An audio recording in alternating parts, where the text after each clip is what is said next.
நாங்க அரபு நாட்டில இருந்தா இங்க போறோம். ஒரு காலத்துல சாணாரா இருந்திருக்கலாம், சக்கிலியரா இருந்திருக்கலாம், வன்னியரா இருந்திருக்கலாம், தேவனா இருந்திருக்கலாம், பறையனா இருந்திருக்கலாம், பல்லராக இருந்திருக்கலாம் எங்கள் முன்னோர்களும் நாங்களும். இவன் கொடுமை தாங்காம இவன் எங்களை சூத்திர வேசி மகன் சொல்லி தீண்டத்தகாதவன் ஆக்கி எங்களை நிறத்தாலும் மதத்தாலும் பிறப்பாலும் வேறுபடுத்தி பாகுபடுத்தி கூறுபடுத்தி பிளவுபடுத்தி எங்களை நாசப்படுத்தி ஓரங்கட்டியதன் விளைவு எங்களுக்கு ஒரு சமத்துவம் தேவைப்பட்டது, ஒரு சகோதரத்துவம் தேவைப்பட்டது. அதனால் அரபு நாட்டிலிருந்து இஸ்லாத்தை தான் நாங்கள் இறக்குமதி செய்து கொண்டோமே ஒழிய நாங்களே அரேபியர்கள் அல்ல. இந்தியாவில் நம்முடைய நிலை நாம் இனத்தால் இன்னும் திராவிடர்கள் தான். இனத்தால் திராவிடர்கள், மொழியால் தமிழர்கள், தேசத்தால் இந்தியர்கள், மதத்தால் முஸ்லீம்கள். இதில் நாங்கள் வெறி பிடித்தவர்கள்.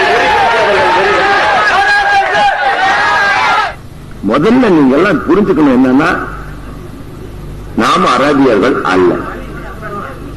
நாம் ஒரு காலத்தில் திராவிடர்கள்.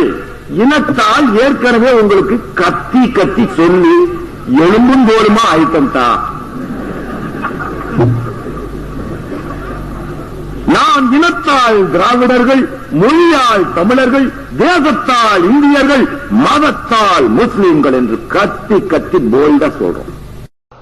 நாங்கள் இனத்தால் திராவிடர்கள், மொழியால் தமிழர்கள், தேசத்தால் இந்தியர்கள், மதத்தால் முஸ்லிம்கள்.